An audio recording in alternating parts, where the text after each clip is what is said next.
Ambia nenda ukapiga umalaya, nenda ukajiuze unue pampers. Nilimzalia mtoto Msomali, nimzalia mtoto wa Mwarabu. You know, my daughter was too light. Nilikuwa nasema I'm not a killer. God, I'm not a killer. I don't kill. I can't kill. What is happening to me? God, heal me.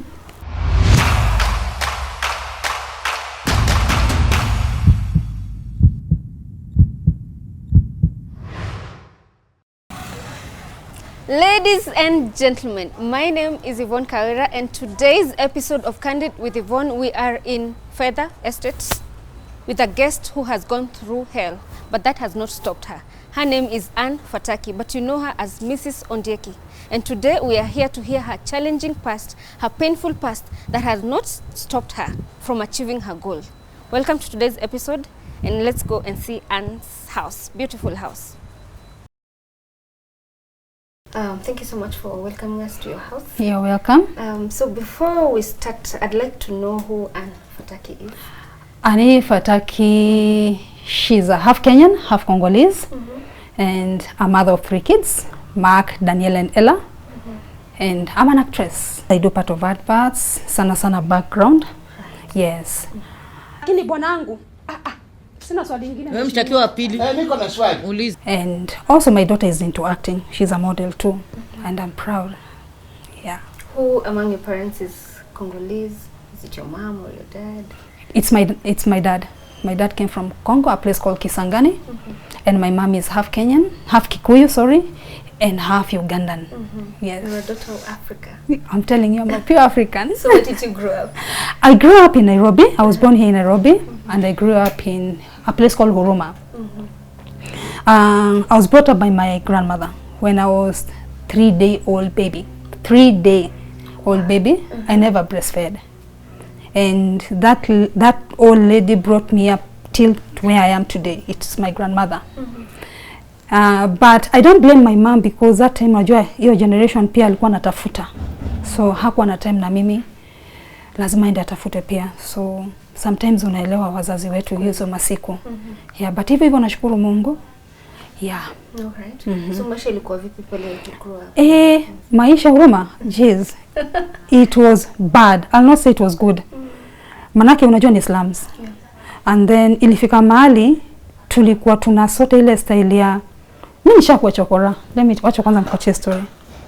Tushaokota makaratasi, mifupa na machuma na machupa tunaenda tunauza. Na magunia hivi tuko kwa takataka tunapigwa paka na mawe huko Isili. Hiyo that time Isili huko kumejengwa. Ilikuwa ni kama mabush hivi. Tunapigwa na machokora tokeni hapa, but watu wajue tunapitia nini. Jioni ikifika tunaenda tunauza na kilo, tunapimiwa mimi, my grandma, my late aunties and uncles. Sisi wote tunamka asubuhi kila mtu na gunia yake. Tunaenda kutafuta. Sasa ulikuwa miaka ngapi? That time niko 6 years, 5 years, 6 niko mdogo. Watu walikuwa wananiita, "Angalieni kamchotara, kamzungu kwa takataka." You know, I was so light, hata sasa same light. Nilikuwa na alafu nywele zangu najua nza singa. So zilikuwa zinala watu wanafikiri mimi ni kamuindi. Angalieni kamzungu kana kachokora. So nilikuwa napigwa paka na mawe. But tunashukuru Mungu manake ilikuja Mungu akatufungulia njia, hiyo yote ikaisha. Na hivyo nilisomea pia Huruma, nilisomea shule inaitwa Mathare North Primary in Huruma. Nikarudi nikatransfer nikapelekwa Farasi Lane in Kabete. Nilipomaliza nilipelekwa Trika Girls in Thika. Yeah, huko ndio nilisomea nikamalizia huko. Alright. Will you pursue any other course after that? Nilifanya hairdressing and beauty. Na sikuweza kuendelea na masomo because of school fees. Unajua nyanyangu hakuwa na hiyo uwezo. Yes. Right. Tell us about your marriage life. At what point did you get married? And all this amazing. Okay, just after school because of what I was going through. I had this guy. He's Danson Mungatana's cousin. Yes, he's from Coast, Stanley.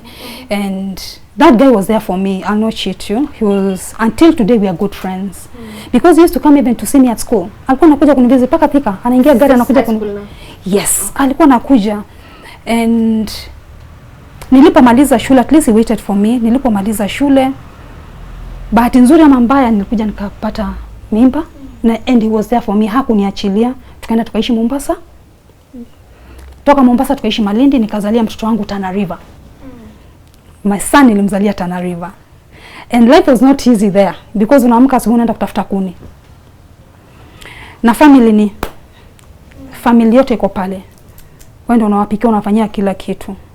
It was not an easy journey for me because walikuwa nasema mtoto ameenda kuwa Mkongo, Wakongo wanakula watu, Wakongo ni wabaya, enda uwe mwanamke wa kwetu. They really mistreated me. Walinitesa sana. To an extent of my baby daddy alikuwa paka anapigana nao. Anaambia, why are you doing this to someone's child? At least alikuwa anani protect. Katika ile wakati mtoto bado akiwa mdogo tuliweza kufukuzwa Tana River. Tukaambiwa mtoke muende, hatuna makao, hatuna mbele wala nyuma. We came to Nairobi. My in-laws. And may the souls rest in peace. Manake wengi waliaga na hata nikawazika. So tulipokuja Nairobi, hatuna mbele wala nyuma, tuko na only na 6K. We went to River Road, tukatafuta lodging pale. Mimi, mtoto na baba. I remember I used to wash my son kwa sink ya lodging. And ni maji baridi, mtoto ananuka. So I have to wash him na maji baridi. Hasa babake anashindwa tuanzie wapi. Hakuniachilia, the guy alingangana na sisi. But sasa shida ni familia ilikuja kaingilia. Kijana akaona hawezani tena and he took off. So mimi nikarudi Huruma kwa nyanyangu, nikaishi pale na mtoto wangu. Nikapata kazi Deep West. Nikafanya pale kama cashier. Nikatoka pale nikaandikwa kazi town ya hairdressing kwa aunti yangu marehemu Mama Salma, nikafanya pale. Kutoka hapo sasa nikafutwa tena pale. Sasa nikaanza kuhustle. Nikaanza kuuza manguo. Nikaanza kwenda Kampala, nikiuza manguo, biashara tena ikaenda vibaya. So katika hiyo wakati sasa niko na Mark. I came and met this guy, very nice guy, and he was there for me. Baba Daniela, now my second child. Sure. And the guy gave me everything that I needed. But nilipozaa Daniela, maisha ikabadilika. Kumbe he never wanted a child. Alikuwa anataka tu kufloss na mimi. Yes, kasema he's not ready. I did. I even told him I'm pregnant, blah blah blah. Akaniambia I was not ready for a child, enda ukatoe ama ukazae, nikaeka kwa barabara nikakanyaga na gari yangu. That's what nilipitia. Yes, so nilikaa na Daniela, and that time I'm living in Umoja in a single room of 3K a month. Nilizungangana na mtoto wangu sasa na Mark na mimba ya Daniela. Niliweza kujifungua salama salmini, nashukuru Mungu, na nikaweza kulea mtoto wangu. But siwezi waambia nilikuwa nalea watoto vipi. It's by the grace of God. I can't tell for real. Manake nilikuwa nalipa hiyo nyumba na napata chakula. But at the end of the day pia haikuwa rahisi. Haikuwa pia rahisi vile, manake kuna kule kuomba. Unajua familia sasa ukiomba sana, ni sasa unapiga simu, watu wachukue simu, sasa wajaribu kuomba msaada, watu wanasema uko na mashida mingi. So nilikuja katika hiyo harakati sasa, nikaandikwa kazi Hair Palace in Tena. Nashukuru Mungu, sasa nilifanya pale kazi, nikangana kulea watoto wangu pale. Unfortunately ule mwanamke wa pale arudi akafunga ile kazi, akauza. Mimi nikatoka pale. Kutoka pale sasa ni kwanza kuhustle tu. Siwezi kwambia nilikuwa na yani natoboa vipi. But somehow. So nilienda nikaishi Umoja K. Na nilipokuwa naishi nilienda Inako, Inako. Na niliweza kumeet Baba Ella now, the father of this young girl. He was a nice guy. And tulipokuwa tunaishi pamoja, alikuja kaishi na mimi sasa kwa ile nyumba. Manake aliniambia, bibi yake wa kwanza aliaga na ako na watoto wawili. A girl and a boy. So the boy alikuwa anaishi na yeye, alikuwa anacheza rugby. So niliishi na ule msichana kama mtoto wangu, and I used to love that girl. Today I love her. Ule mtoto aliachwa akiwa na 3 days. I think 3 years old, 3-4. So niliweza kulea ule mtoto kama mtoto wangu pamoja na watoto wangu pale.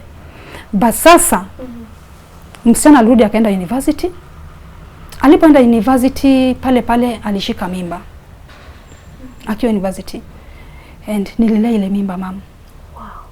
Paka mtoto akazaa, paka mimi tunampeleka maternity, kila kitu ni mimi, kumfulia nguo, kila kitu. Manake ni mtoto wangu, si nimeolewa na babake. Kwa hivyo nimshamu accept ni mtoto wangu. Tulikaa pale, and the guy is a Maragoli, he's a lawyer.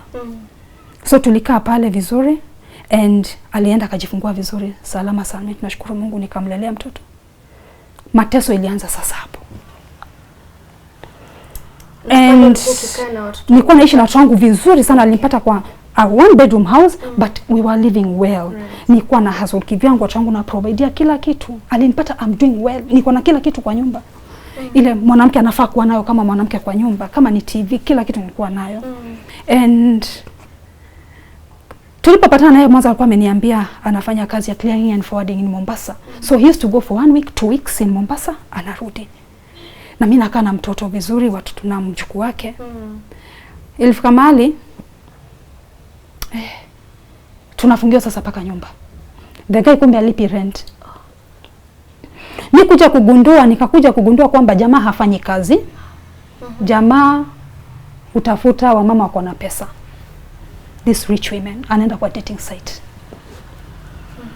Akapata mwanamke ako na pesa, anamdanganya anataka kumuoa bibi yake, aliaga anatafuta bibi, mwanamke anaingia box. Niko kwa nyumba. Yes, na niko kwa nyumba, tunaishi pamoja. Na alikuja akafunza mtoto hizi tabia, the girl now, because it reached a point msichana alikuwa anatoka kwa nyumba anapaka, na mzee unaenda wapi? Ananiambia anaenda kwa aunti yake. Dada marehemu mamake. Sisi nitamkubalisha mami. Kumbe mtoto anaenda tena kwa mama mwingine. Na ule mama tena anaenda kuintroduce kwake, anamuita mama. Sasa kule ni mama kuna mama. So mimi nikimuuliza ananiambia anaenda kwa aunti. Alafu kule pia akienda kikao wiki moja mbili, akiuliza anaenda pia anasema anaenda kwa aunti. So walicheza hiyo michezo sana for a long time. And when this lady alikuja kurealize, because huyu mwanamke nikuja ndio tujue sasa huyu mwanaume ndio tabia yake, ni mwanamke ni mtu anaomba sana. Anaomba sana. And siku moja tu alilia akasema, Mungu nataka unionyeshe the type of a man I have in my house. Siku moja mzee wangu ametoka kwa nyumba, ameniambia nenda Karen kazi. Aliponiambia nenda Karen kazi, nikamwambia ni sawa. Akacha amenunua unga, chapati na maragwe, mimi nikapika kama kawaida. And that time now niko 2 weeks pregnant with maybe Ella now. Mimi kitu saa 10 mimi napigiwa simu. Hello, habari yako? Anasema mzuri. Wewe ni Anifa Takie, you are the half Congolese Kikuyu lady. Nikamwambia yes I am. Fulani na fulani ni nani kwako? Nikamwambia ni mama wangu, hata tunaishi pamoja. Mwisho ulionana naye, nikamwambia ametoka kwa nyumba asubuhi ameenda kazi. Karen, unajua yani sikuwa najua nini inaendelea. Yeah, so I was so open to her. She started laughing sarcastically ile naona tuko wengi sana. Nikamza mami, unamaanisha nini ukisema tuko wengi? Akasema mimi nimwambia amefika saizi kwa ofisi yangu na niambia ametoka Mombasa. Mombasa? So akaanza, do you understand Kikuyu? Nikamwambia I do kidogo. Akaniambia ako kwa ofisi yangu lakini kwa sasa ameenda kwa nyumba. Mimi naishi Zimmerman and I work in a hotel. I have my own hotel. Akaniambia please I want you to come. Nikamwambia mama, mimi siwezi kuja manake security na mimi sijui. Na nikamwambia mami, you are like my daughter. How old are you? Nikamwambia miaka yangu. She started crying on phone. Nikamwambia mama, don't cry, I'm coming. Akaniambia nichukue taxi, nikachukua taxi. Nikaenda.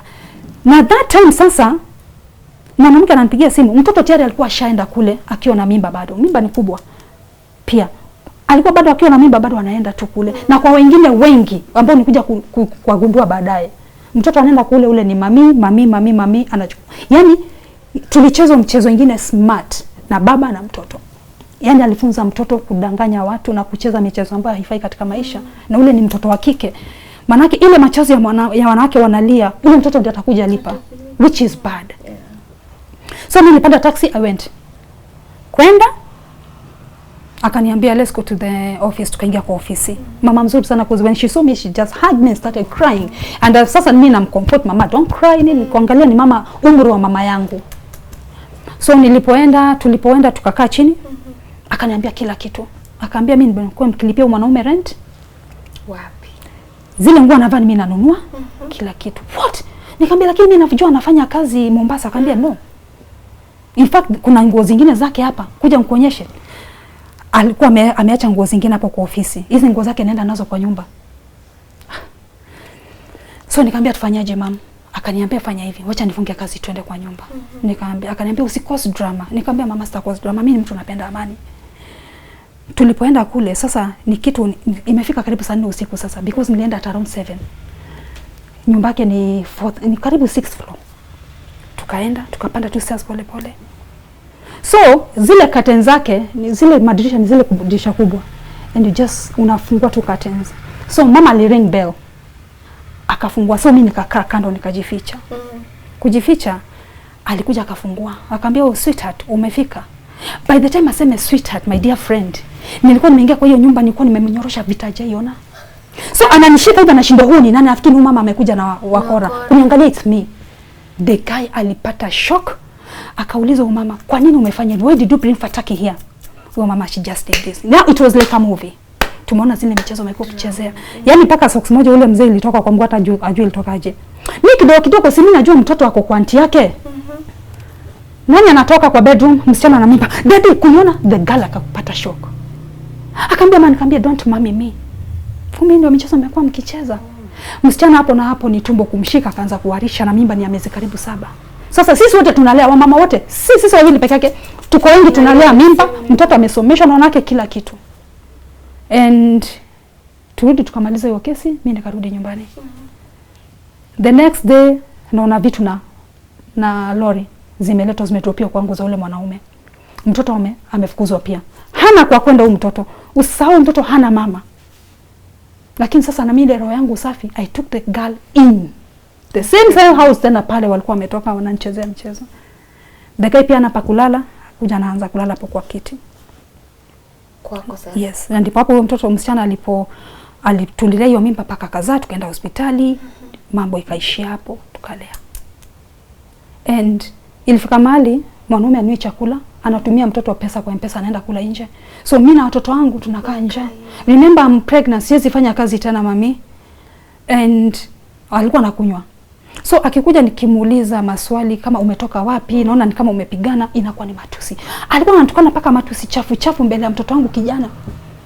So it reached a point whereby nikamwambia mimi nachoka. Mimba yangu imeanza kukua sasa. Unajua sasa imebidi niwachukue nikae tu nao. Maana yake sasa huko nina mimba, nitaanzia wapi? Nilikaa nao na trust me, paka mwisho wa kuzaa tulikuwa tunapigana almost daily. Vita na niko na ujauzito. I'm pregnant, lakini tunapigana. Yaani hanijali. Naachwa njaa. Daniela the girl anayatafuta 10 bob, anaenda kuniletea chapati nikunywa na strong tea. Mama njaa. My son anakuja, "Mama, sina kitu." Labda akienda huko apate 20 bob, 30 bob, aniletee chapati. Hiyo ndio ilikuwa chakula yangu. Tukakuja tukakatiwa stima, tukakatiwa maji, niko kwa giza. Mtaa yote watu wako na stima, ni mimi peke yangu, aibu. And ndipo hapo nilipata pressure, high blood pressure, nikakuwa kwa madawa. So kidogo msichana sasa alienda akajifungua. Kujifungua, alienda akafanywa shopping kubwa sana Tuskys. Kila kitu yenye mtoto mdogo anahitaji. Tulilea ule mtoto mpaka mwisho. And time yangu ikafika ya kujifungua. So hiyo siku mimi naamka naenda clinic kama kawaida. Mwanaume amelala, msichana wake amelala na mjukuu wake. Watoto wangu wameenda, Daniela ameenda shule, mama wangu hiyo siku hajalala kwa nyumba because my son alikuwa inakuwa inabidi anaenda kulala kwa marafiki because he's tired of what he's seeing in the house, what the mother is going through. And nimeenda kawaida kama kawaida, inaitwa hospitali gani? Neema Uhai in Thika Road. Mimi nimeenda clinic mami, napima pressure, naulizwa na daktari ananiuliza, "Umekuja peke yako?" Nikamwambia nimekuja peke yangu. "Bwana kwa wapi?" Nikamwambia nimemwacha amelala. The guy laughed and he was like, "Mwanaume mgani atacha mwanamke na hii hali?" Nikamza, "Daktari kuna nini?" Akamwambia, "Anytime you can collapse here and we lose you plus the baby." Nikamwambia, "What? Pressure iko 200 na and I'm sweating na mwili umefura. My body is swollen but mimi nafikiri ni juu ya mimba niko. Kumbe ni mwili imefura, ni pressure." And hapo nikamwambia siwezi rudi nyumbani, nipige simu. Emergency delivery. Sina hata ndururu, niko na 100 kwa kibeti. Nikampigia jamaa simu, nikamwambia imesemekana hali yangu mbaya. Nataka na emergency delivery. So lazima nilete deposit. Akasema mimi nakuja. Na sio ni saa 2 asubuhi, maana yake nilikuwa naruka mapema ndio niweze kuwahi ile foleni pale. Jana hakuja. Nikapelekwa maternity, nikaanza kuinduciwa, kupima ma pressure nini, wanangoja mtu akuja alipe deposit, hakuna. So madaktari wako nakuja wanashinda wakiniuliza, "What is happening?" So mimi wakiniuliza mimi naanza kulia. I'm crying. And ndio nasi moja alikuja kaniuliza, "Mami kuna shida gani?" I'm just crying tu. Ndio daktari alikuja akasema, "Hapana, muacheni." Nikamwambia, "Nisaidieni niokoe maisha yangu na mtoto wangu. Maana kuna watoto wengine 2 nje wananisubiri. Mimi ndio babao, mimi ndio mama yao." Na niliinduciwa, napatiwa dawa za kushukisha pressure lakini wapi haishuki. Now it is Thursday. From morning saa 2 asubuhi mpaka the next day. Usiku mzima nalala nikiomba. Natembea huko ninaumwa nalala nikitembea nikiomba Mungu anitolee shida niko nayo. Asubuhi ilifika saa 2 asubuhi.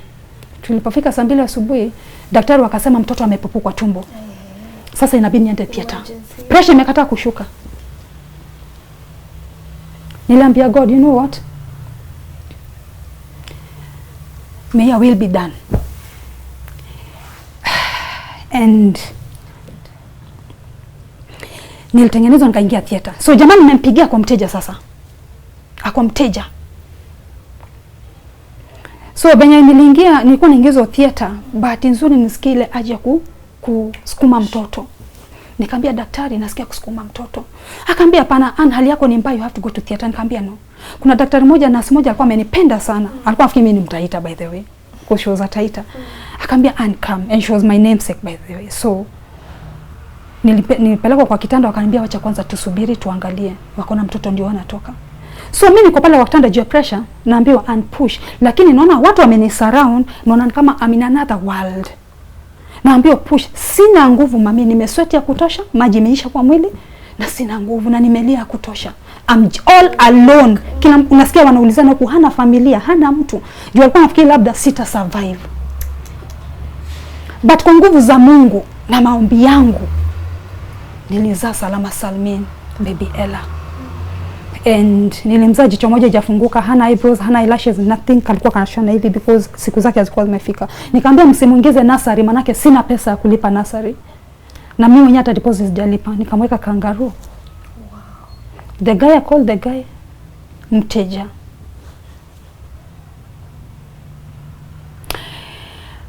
Naenda kunyonyesha mtoto sasa, naenda kunyonyesha. But before sasa nizaa hiyo Friday, hiyo Thursday nilipomwambia aliposema anakuja, alikuja saa 10 I remember. Na nikamwambia unikujie na nguo za mtoto. Alikuja na paper bag, akaweka tunguo nilikuwa nimenunua, akanitupia kwa kitanda. Akamwambia naenda kutafuta pesa. Akanitupia kwa kitanda, akamwambia naenda kutafuta pesa. Na ndio hivyo, hakuwa irudi na akakuwa mteja. So mimi nimejifungua mtoto wangu. Nataka kunyonyesha. Mtoto matiti toi maziwa, ni damu inatoka kwa matiti kama maziwa. Pressure ilikuwa imepiga mwili mpaka damu imeenda kwa Nikaita daktari. Wakasema waje na kitu kama hii. So nikamwambia nisinyonyeshe mtoto. Sina pesa ya nani. Sina chochote. Mtoto has to feed. Analia. Madaktari ilikuwa inabidi wanabangaiza kwa patients wengine wanipatie maziwa. Ndio hapo nilikuwa napatia. Sasa kuna daktari alikuwa anakuja na nikamua kila siku na ndi so painful. Manake matiti imejaa maziwa na sasa hiyo kamulio ni damu inatoka. Nilikamuliwa for 3 good days. Ya 3 maziwa ikaanza kutoka, saa ikapimwa, nikamwambia naweza nyonyesha mtoto. Nikapigia mtoto wangu simu Mark, my son. That time I think he was around in form 1, form 2. Nikampigia, akakuja. Nikampatia directions. Nikamwambia unipikie uji baba. Niletwa uji mbichi. You know he's a boy. Nikamwambia nimeshukuru, nikakunywa. That time my mom was not around, my sisters mwingine ako Dar es Salaam, mwingine ako I don't know kama ni kama wapi. Nikapigia mama. Nikamwambia nimekuwa hospitali sasa bill. Niko supposed to be discharged. Maziwa imekuwa sawa kila kitu, so lazima dischargewe. Na immediately nilipozaa pressure ilishuka. Mtoto alipotoka tukipima pressure iko normal. Nikasema thanks to God. Nikamwambia mama nimekuwa hospitali, nataka mkuje mnitoe. Akasema sasa hatuna pesa, nini tutafanya nini? Nikamwambia naomba mnichangie. Maana jamaa ako mteja hapatikani. My sisters walichanga. Thanks to them. Yani nawashukuru paka wa leo. Walijitahidi wakanitoa hospitali. Niliporudi nyumbani, napata jamaa bado hayuko, msichana wake ndio yuko na mjukuu na my daughter Daniela. And hakuna stima. Hakuna maji. Nimetoka kujifungua. Lazima nioge, nitahitaji hao maji. Nitahitaji kula. So niliingia kitu saa 1 usiku. Alikuja the next day. Nikamwambia mimi nilitoka hospitali kitambo. Niko hapa. So pale kulikuwa na alikuwa na nini yake, home theater yake alikuwa ameiweka hapo. Nikamwambia hii ndio tutauza, pate chakula. He did that. Nimwambia utauza, pate chakula. Akachukua shelo akaiuza. Tukapata mapeni na pia kununua dawa. nilikuwa nataka na dawa. Sasa hapo ndio vita ilianza. Kila siku ni vita. Mtoto ana pampers na rarua bed sheets. Remember that is 2016, my dear friend. That's not even long. Yes, 2016 September. Nararua bed sheets. Nafunga mtoto wangu. At this era, nafunga mtoto ma bed sheet na maleso nararua. So siku moja my son found me crying in the bedroom. The baby is so small. Na nilikuwa sijakula. So my son was like, "Mom, why are you crying?" Nikamwambia baba, kama uko na 30 bob, nisaidie ninunue pampa ya mtoto ya kulala. So the girl was in the living room, ana watch TV, ako na remote na anacheza na mjukuu wake na msichana wake wanapiga story. Hana haraka, mimi sina maana. Yeye bora msichana wake ashajifungua ako sawa. Mimi sina maana. Sasa mimi nimekuwa ile nyumba yetu tumekuwa ka slaves. Ni nyumba yangu lakini hatuna amani. Mimi ndio ni welcome. And my son akaenda akamuuliza, "Yeye uko serious? After mom kukusaidia hivi vyote. This is what you are doing to mom. Hata pampa ya 30 bob.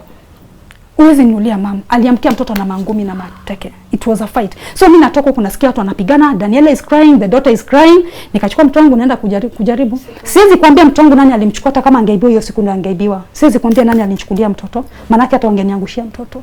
Ni huku nimejifungua, sina nguvu. Najaribu kuwatenganisha. And niliambia mtoto wangu atoke aende. Alipoenda ndipo sasa, thanks to God, manake we are still in good terms with the father. Nikampigia. Nikamwambia, huku kumekuwa hivi na hivi na hivi na hivi. Nataka uchukue mark. Akatuma pesa, mtoto wangu anakuwa na passport akaenda Rwanda because he lives in Rwanda. At least nikapumzika kidogo.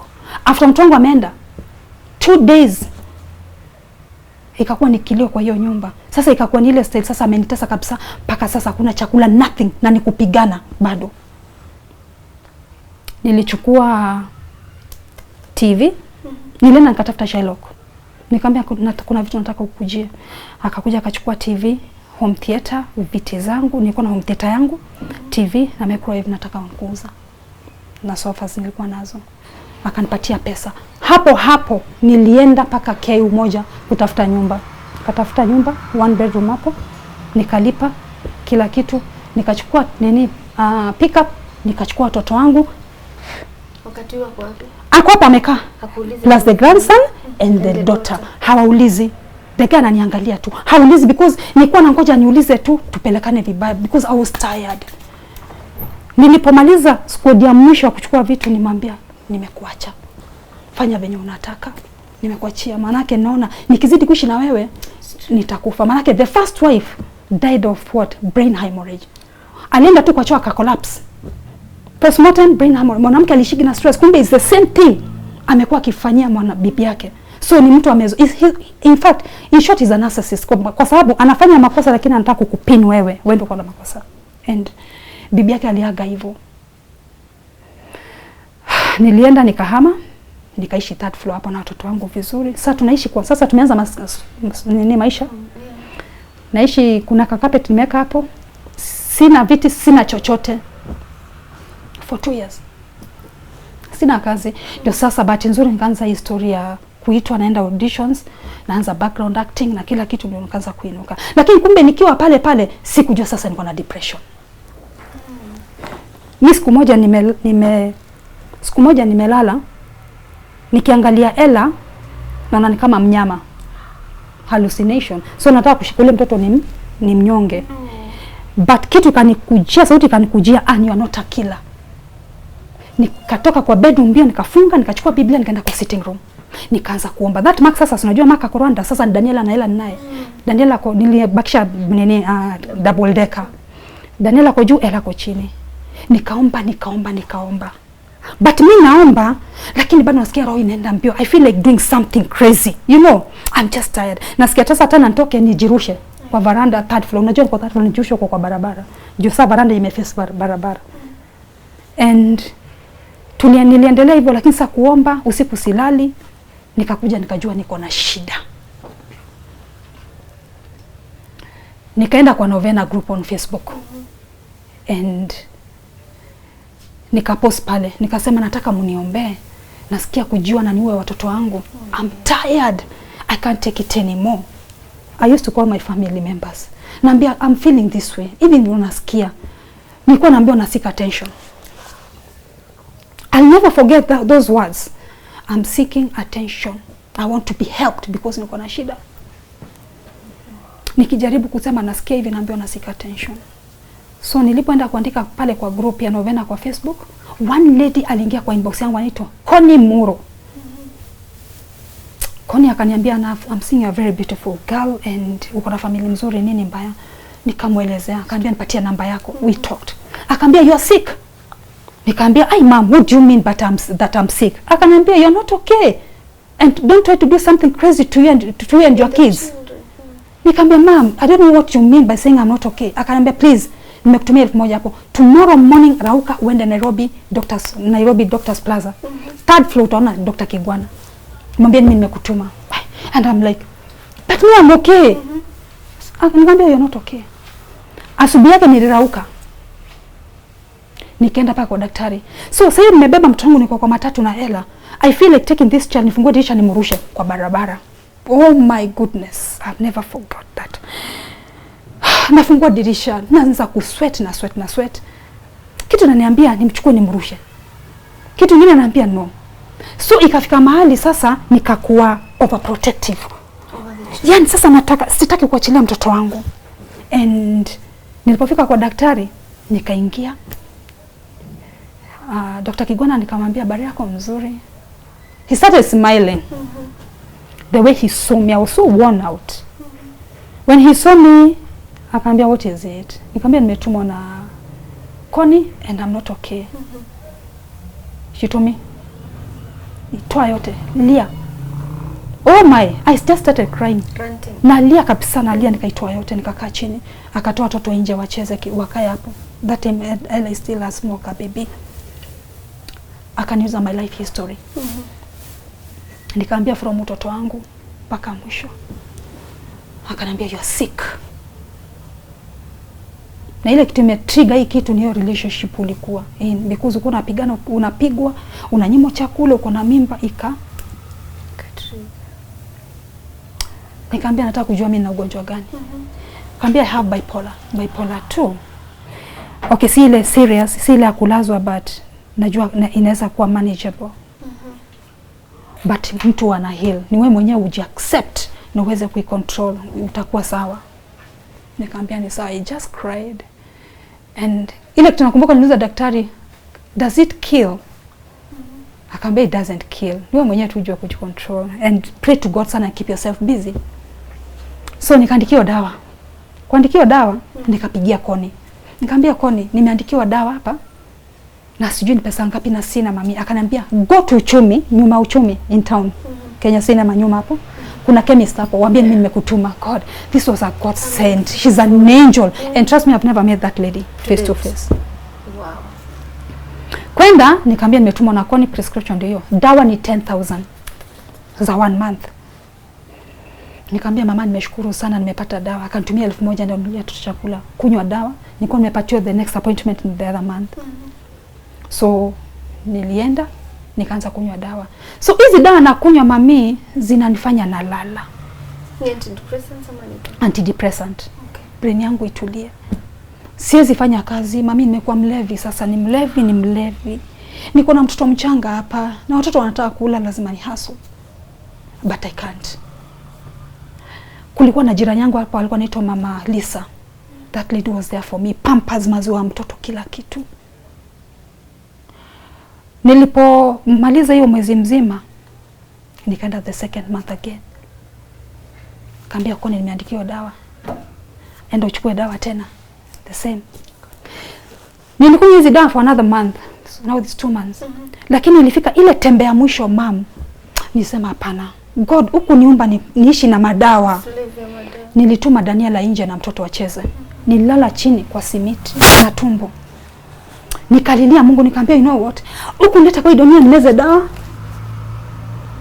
Niishi na madawa? No. Niko na watoto wamenipatia God. Unataka watoto wafanye nini? Nianzie wapi na watoto wangu?" Niambia God, "From today I'm healed in Jesus' name. I'll not live on medicine. You did not create me to live on medicine." And to make the matter worse, the medicine that I cannot afford. Nilikuwa nimeona sasa nachokesha Koni. Itafika mahali atashindwa pia yeye. And trust me, paka wa leo, ni God. Ni God. Ilikuwa nakuja saa zingine ikitrigger kidogo, I know, nilikuwa najua kuicontrol. Nilikuwa najua kuicontrol. Paka wa leo, paka nika heal. Here I am today. So ndio nikaanza kufanya hizi kazi zangu pole pole. So ilikuwa inafika mahali sasa napigia ule jamaa. Hata kama alinikosea nampigia namwambia mtoto hana pampers. Naomba nitumie hata 200 300 tunue chakula kwa nyumba. Anambia nenda ukapiga umalaya, nenda ukajiuze unue pampers. Nilimzalia mtoto Msomali, nimzalia mtoto wa Mwarabu. You know my daughter was too light. So akasema mtoto si wake. Dada zake wakasema mtoto fanani. I remember my sisters in laws wakuja kuona huyo mtoto, hata pampers wako niletea. Walikuja mikono tupu wakaletea mtoto wa ndugu yao. Kaletea pampers, wakaletea kila kitu, mimi niliachwa hivyo. Kuangalia mtoto anasema mtoto amefanana na mimi. So mimi kutoka hiyo siku hiyo jamaa nikakuwa nafikiri akona labda mtoto si wake. So niliendelea kufanya kazi zangu sasa hizi za acting, but nzuri nikapata hiyo Kenya Power. It was a stepping stone. Kwa sababu nilipofanya hiyo nilipata contacts nyingi za watu, nikaanza kuitwa auditions, nikaanza kuitwa background, napata 5,000, 10, 15, ndipo nikasurvive mpaka hapa. Now, nilipo sasa anza hii kazi, this baby now that I wanted to kill, Daniela. Ella now. Ella. Ni Mungu. Because sita kudanganya, mtoto amekuja na baraka zake. Ule mwanaume alikataa ule mtoto. Kasema ni mtoto wa Msomali, nini, lakini mtoto amekuja na baraka zake. This girl, she's talented. This girl now is a model. She does so much. The guy wanted to start coming back. Benye amemona kwa TV, wapi my daughter, nikaambia hapana. Enda hospitali kule na Neema Uhai uchukue mtoto wako huko. Uni wangu. Na ndio nimefika hapa niko sasa. So when I see men on social media wakitukana single moms, naona mwingine kama jana alikuwa amesema wanaume msioe mwanamke ako na mtoto. Because hawajui kwa nini that woman imefika mahali imefika akakuwa single. You don't know her story, you don't know her past. Ilifika mahali sasa iko na mwanaume, depression. Nilikuwa natongozwa na wanaume na watukana. Yaani nikaona nikakuwa kama mnyama, sasa iko na mwanaume mbele yangu. Lakini siku moja nikakaa nikasema hapana, si wanaume wote wabaya. Nilikuwa sasa nikaji-isolate, sitaki stories za mtu yote, najifungia tu kwa nyumba. I'm all alone na watoto wangu. Hiyo anga nikipata hiyo anga kabisa depression, nilikuwa naitolea Daniela, my 14-year-old baby. Nastukia tu amefanya tu kidogo tu nampiga vitambaa sana, nakuja tena na regret, naanza kumhug when I'm crying, mama I'm so sorry, kumbe I'm sick. And hivi nimesema story juu nini? Nimesema kwa sababu ndio watu wajue kwa wale wanawake wako huko nje, they are single. And even single fathers, amjui mtu anapitia yapi. Amjui kwa nini mtu amefika pale akalea watoto wake hawa 3 peke yake. Ni kwa sababu ya hali amepitia. Mimi sijaolewa paka saa hii. And as you speak, I'm not dating. I'll not cheat you. Why? Yale nimepitia, sitaki watoto wangu wapitie. I don't want to bring another man in my life akuja nifanye venye mwingine alinifanya, watoto wangu waanze kupata stress pia depression. No. Niliambia Mungu sasa nipe nguvu ya kulea watoto. Mungu nieke hai nione paka vitukuu na vilembe kweze wote niwaone. Na unipe afya nilee watoto wangu. Unaona ile tabia wanafanya? Hizo wanaenda naona wakifika 3. Wakaona chipamba. 2019 sasa. Ndio niliweza kuingia kwa vioja mahakamani. Nilicheza vioja mahakamani pale kama Bibi Ondiek. And Bi Roslyn Ondiek, the name, yeah, the stage name. And I was doing so well.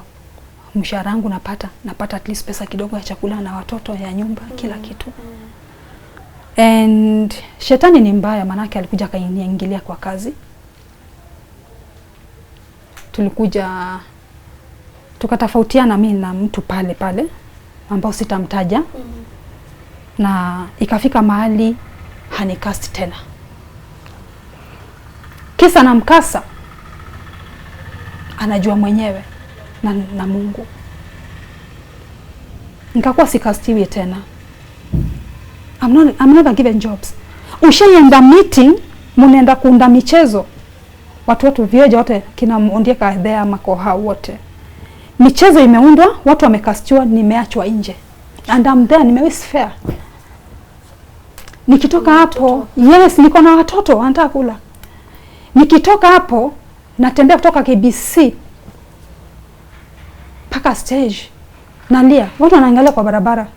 Nasikia nikama nita faint, nasikia nikama nitaanguka, nasikia kama kumbe depression imerudi tena. Siko najua. Last year nimepitia sana. But the guy mwenye ananifanya hivi hakuwa anajua what I was going through. He's getting salary. Anakula anakunywa, lakini najua mimi nalala njaa na watoto sometimes. And imeenda hivyo kila mwisho wa mwezi ikifika sina mshahara. But naye Mungu ni nani? Venye nilikuwa nimeona tena imeanza kufika mwisho. Ella, the small girl, alitiwa kazi ngapi? 3. Alichapa hizo adverts zote. Mtoto ananiambia, mama, don't worry. Mama, I'm going to work and buy for you a big car. Yes. And buy for you a big car and a big house, mama. Naambia amen, from your mouth to God's ears. Huku sifanyi, na bado naenda, sijaacha kwenda vioja, ninaenda. Lakini ile madharau ninafanywa pale. Nikaanza fanya YouTube na kina Ondiek na Makoha. Yaani kama kuna mandugu ambao ninao wananijali katika maisha na wanani comfort na wananishauri, Hiram and Makoha. These guys are blessing to me, I'll not cheat you. Na Mungu azidi kuwabariki. Ondiek and Makoha, wherever they are, Mungu azidi kuwabariki. Bado natafuta kazi zingine bado. Because I'm into acting sana. I love acting. That is me. Kwa ile ambayo umepitia, what are some of the things ungesema zilikuwa zinakutia nguvu uendelee? Because kuna mahali umefika, you almost gave up. Yes. What is this one thing ilikuwa ikifanya una decide, okay, I won't give up. I still have to live for something. What is this something? My kids. My kids. Sasa ilifika mahali nikakuwa overprotected. Till today, watoto wangu wezi gusa mtoto wangu. Yani I'm so overprotective. Hata nikienda kazi wapi all the time. Mama, are you okay? Mama, mnafanya? Yani nakuwa na ile wasiwasi kitu inaweza hapenia watoto wangu kitu mbaya. Kwa sababu ya nini? Kwa sababu ilikuwa inafika mahali nikitaka kuwadhuru ama kuwatoa uhai na mimi nijitoe. Kitu naniambia hapana, hawa watoto wako na maisha pia. And don't do this. Nilikuwa nasema mimi I'm not a killer. God, I'm not a killer. I don't kill. I can't kill. What is happening to me? God, heal me. Unaona? Sasa watoto wangu ndio walifanya nika keep strong till today. And I love my kids so much. Watoto wangu ni roho yangu. Sweetheart, ukitaka kunichokoza sasa. Tuanze hapo. Wewe shika watoto 3. Hatutaambiana vizuri. Ni mali nimetoka na watoto. Muombea mema. Naambia Mungu awaeke. Mungu asiwachukue. Mungu aweke hai. Waone ukibarikiwa. Waone nikibarikiwa na watoto wenye wale watu. Hakuna kitu inauma kama mtoto anatoka shule. Anakuambia, "Mom, where is my dad?" Namza, "Why are you asking?" "Mama, in school people talk about their dad." "How come I don't have a dad, mama?" Utajibuaje swali kama hiyo? Unajibule mtoto nini ule malaika unamjibuaje? Hizi maswali nimepitia kutoka Mark, Daniela, Ella, wote. But I thank Baba Mark. He has been there for Mark. Hatujai kusana, he's a good guy. Hata kama akokuwa na alioa na kani, but anakumbuka alikuwa na mke mahali na mtoto. If you are dating a guy and you are a single parent, be careful. Fuatilia ule mwanaume mienendo yake kwanza. Mimi nilifanya mistake. Nitasema kweli mimi nilifanya mistake, nilijiona mjinga. Manake siku take time kujua mwanaume ni wa aina gani.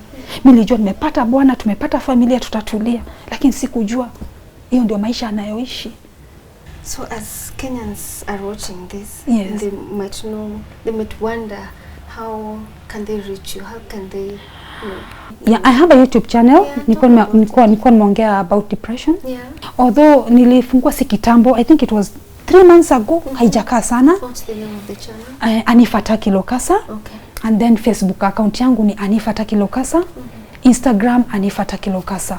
So mtu akipata job yote ambayo inanifaa pia, yeah, manake lazima nitafutie watoto wangu. Siwezi kaa, lazima nijitume. Yes. Kuna hizi skills pia YouTube. Kwa hiyo kwa YouTube nikipata roles zozote mali yoyote I can play so well. But sasa mimi sana sana mpate roles za kama rich mama. Mama wa Haria. Mama wa Haria. Yes. Mpate hizo roles. Ama maybe za kwa ofisi, za bibi ya mtu tajiri, mpate hizo roles sana. And mwenye atakuwa na hizo roles, kama kuna kazi yote, I'm ready to work because watoto wangu wanahitaji kula. Yes. And you're not letting easy challenges umepitia zikustop from Hakuna, achieving your goal. My dear friend, kama unajua kuna mtu anajua mtu mama strong, it's me. I'm very strong. Na sitakagi kitu yote inisumbue, na sitakagi stress. Ngoja kidogo niongee na mwanamke mwingine kisirani hapa hivi, tirani yangu nitakupigia. Sawa sawa, tunashukuru sana kwa kutukaribisha kwako, kutuambia hadithi yako, kukuwa vulnerable na sisi, because being in the limelight na kukuja kutuambia the dark secrets that una deal nazo kwa life yako, it's not easy. It's not easy. Hapo sasa. So encourage wengine ambao they're looking up to you, they're seeing you doing this nice clips on Vioja. And by the way, they should go to wanione kwa YouTube. Ondieke Makoha. They should subscribe. Oh, there's another YouTube channel. Yeah, kina Makoha hiyo. The one I work with. Yes. Ondieke Makoha. Oh, okay. Ondieke Makoha. Wanafaa waende reach to that subscribe. account, subscribe. Click the notification bell. Kila kitu I'm there. At least unajua wakiinuka na mimi nainuka. Yes. Because bwana ni mandugu zangu na wananipenda sana na tunafanya kazi pamoja. So ninaomba Wakenya wote, even wenye wapata nchi za nje wapi, Ondieke Makoha. Please subscribe. And also utaniona pia kwa Vioja, hata kama siko sana, lakini at least bado uko. Kuniona. Nashukuru Mungu bado niko. Kweli. Na kwa zile zingine pia zitakuja. Kwa sababu najua kuna projects zitakuja nyingi na njia zitafunguka. Well, thank you so much. You are welcome, sweetie. Tunashukuru sana. Asante. Thank you so much for staying with us till the end of the show. My name is Yvonne Kawira, and from me and Anne Fataki, we're telling you, keep it tuko. Right. Thank there. You, bye.